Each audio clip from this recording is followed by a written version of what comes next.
Hello good morning. तो चलिए आज हम यानी कि पिछले क्लास में जो मेरा चल रहा था वो था यानी कि पिछले क्लास में बताया था ऑब्जेक्टिव ज्योग्राफी। तो आज हम स्टार्ट कर रहे हैं फिर से जहाँ से छोड़े थे यानी कि सब्जेक्टिव ज्योग्राफी में से। आज जो मेरा चैप्टर है वो है महाद्वीप, यानी कि कॉन्टिनेंट की बात करेंगे, महाद्वीप की बात करेंगे आज हम। तो आज का जो चैप्टर है मेन जो है मेरा ये वो है महाद्वीप। तो पृथ्वी के 29 से यानी कि 30 यानी कि 29 से 30% भाग पर क्या है, महाद्वीप विस्तृत है। बाकी 70% हमारा जल है और बाकी यानी कि सिर्फ 30% पर ही हमारा क्या है, महाद्वीप स्थित है।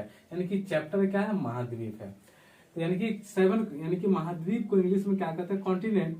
तो बात करेंगे आज हम कितनी कॉन्टिनेंट है और उस पर खास कर जैसे कि एशिया, अफ्रीका, उत्तरी अमेरिका जैसे भी जो भी लिखा है इस पर हम विस्तार पूर्वक भी बात करेंगे। तो कॉन्टिनेंट में पहला कॉन्टिनेंट क्या था, एशिया। ध्यान दीजिएगा आज का जो महाद्वीप का चैप्टर है इसमें से तो पूरी ये ज्योग्राफी है, लेकिन आपका मिसलेनियस यानी कि विविध का भी ये काम करेगा। विविध में भी आपको इस चीज यानी कि इस वीडियो को देखने के बाद विविध का बहुत सा क्वेश्चन आपका सॉल्व हो जाएगा। तो पहला कॉन्टिनेंट क्या है, एशिया है। दूसरा अफ्रीका, तीसरा उत्तरी अमेरिका, चौथा है यूरोप, पांचवा है अंटार्कटिका, छठा दक्षिण अमेरिका और लास्ट है ऑस्ट्रेलिया 7वां नंबर। यानी कि सबसे बड़ा कॉन्टिनेंट यानी कि सबसे बड़ा महाद्वीप जो है वो है हमारा एशिया और सबसे छोटा जो है ऑस्ट्रेलिया। तो इससे दो क्वेश्चंस बन गया कि सबसे बड़ा महाद्वीप एशिया और सबसे छोटा महाद्वीप है ऑस्ट्रेलिया। महाद्वीप पर अभी तुरंत हम बात करेंगे एशिया की। एशिया खत्म करने के बाद अफ्रीका पर चर्चा करेंगे, फिर उत्तरी अमेरिका पर, फिर यूरोप है, फिर अंटार्कटिका, फिर दक्षिण अमेरिका और लास्ट ऑस्ट्रेलिया पर बात करेंगे। तो आइए महाद्वीप का पहला महाद्वीप कौन सा है, तो एशिया। यानी कि एशिया जो है महाद्वीप, सबसे बड़ा महाद्वीप कौन सा है, तो एशिया है और इस पर हम आज चर्चा करेंगे। तो इस एशिया का यानी कि पहला पॉइंट क्या है कि एशिया में विश्व का सबसे ऊंचा पठार पामीर का पठार है। क्या बोले कि अभी विविध का बहुत सा क्वेश्चन आपका सॉल्व हो जाएगा। एशिया में विश्व का सबसे ऊंचा पठार कौन सा है, तो पामीर का है। और एशिया में विश्व की सर्वाधिक जनसंख्या वाला देश चीन। ये तो प्राय सबको करीब करीब मालूम रहता है कि एशिया में विश्व की सर्वाधिक जनसंख्या वाला देश कौन सा है, तो चीन है, करीब करीब सबको पता है। लेकिन एशिया में क्षेत्रफल की दृष्टि से सबसे बड़ा देश कौन सा है, तो चीन, तथा सबसे छोटा देश मालदीव है। कंफ्यूजन नहीं करना, आपको रूस नहीं मारना है। बात कर रहे हैं एशिया में क्षेत्रफल की दृष्टि से सबसे बड़ा देश जो है चीन और सबसे छोटा मालदीव है। जब तक कि अगर विश्व में पूछे तो आपका यहाँ रूस हो जाता है, लेकिन पूछ रहा है एशिया में क्षेत्रफल की दृष्टि से सबसे बड़ा देश जो है वो है चीन है और सबसे छोटा मालदीव है। एशिया में विश्व का सर्वाधिक जनसंख्या घनत्व वाला देश जो है सिंगापुर है। फिर नेक्स्ट पॉइंट कहता है कि एशिया में सबसे लंबी नदी तो यांगसी नदी है।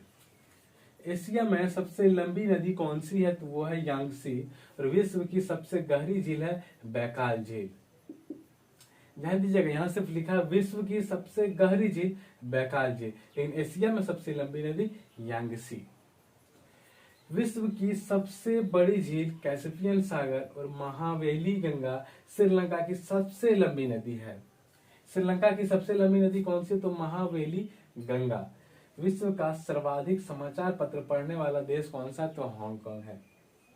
विश्व का सर्वाधिक समाचार पत्र पढ़ने वाला देश कौन सा है, तो यह है हांगकांग। और विश्व का सर्वाधिक डाकघर वाला देश इंडिया यानी कि भारत। एशिया में सर्वाधिक जूट एवं गन्ना उत्पादक देश क्रमशः कौन सा, तो पहला है बांग्लादेश और दूसरा है भारत। यानी कि सर्वाधिक कौन कौन सा है, तो बांग्लादेश है और भारत है। तो अभी तुरंत क्या बोले कि ये आज का जो क्लास होगा ये आपका विविध का करीब करीब क्वेश्चन सॉल्व कर देगा। तो ध्यान दीजिएगा ये आपका दो चीज काम कर रहा है, एक ज्योग्राफी, दूसरा विविध मिसलेनियस क्वेश्चंस। तो एक बार फिर से हम दोहराना चाहेंगे इस पार्ट को कि एशिया में विश्व का सबसे ऊंचा पठार पामीर का पठार।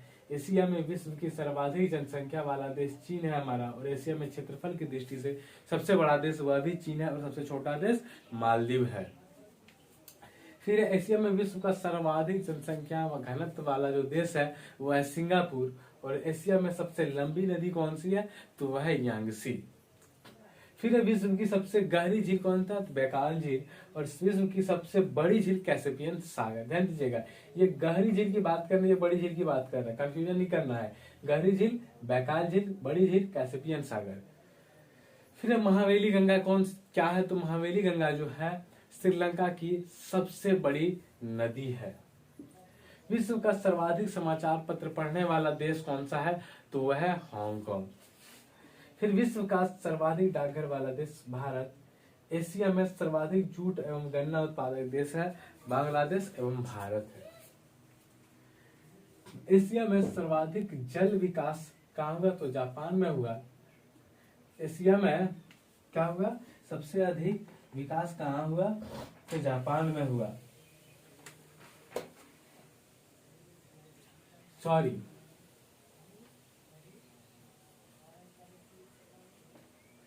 एशिया में सर्वाधिक जल विद्युत विकास कहाँ हुआ, तो वह है हमारा जापान है। गलती लिखा गया था, एशिया में सर्वाधिक जल विद्युत का विकास कहाँ हुआ, तो वह जापान है। और एशिया के देश चीन तंबाकू, गेहूं, चावल, कपास, चाय एक्सेट्रा यानी कि उत्पादन में प्रथम स्थान पर है। तो ये भी देखिए, एक सब पॉइंट में बहुत क्वेश्चन है। एशिया के देश चीन, कौन सा देश की बात करें, चीन की। चीन जो है तंबाकू में सबसे आगे है उत्पादक में, गेहूं उत्पादन में सबसे आगे है, चावल उत्पादन में भी सबसे आगे है, और कपास और चाय के उत्पादन में भी सबसे आगे है। कौन सा देश, तो वो है चीन हमारा।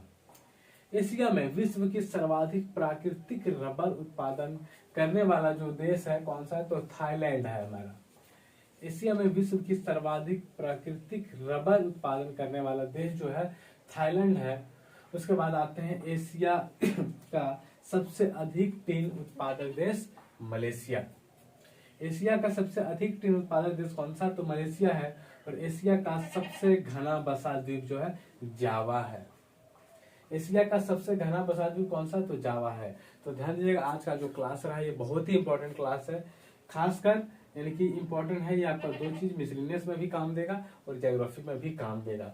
तो अभी हम महाद्वीप में पहला स्टार्ट किए एशिया, तो एशिया पर और चर्चा करेंगे। उसके बाद खत्म होने के बाद हम अफ्रीका स्टार्ट करेंगे, फिर उत्तरी अमेरिका, इसी तरह से आपका ये सातों कॉन्टिनेंट पर हम चर्चा करेंगे विस्तार पूर्वक। तो आज का क्लास आशा करेंगे आप लोग को अच्छा लगा होगा। अगर कोई किसी तरह का आपको सजेशन देना तो कमेंट बॉक्स में कमेंट करें। तो फिर मिलेंगे नेक्स्ट क्लास में, तब तक के लिए थैंक यू।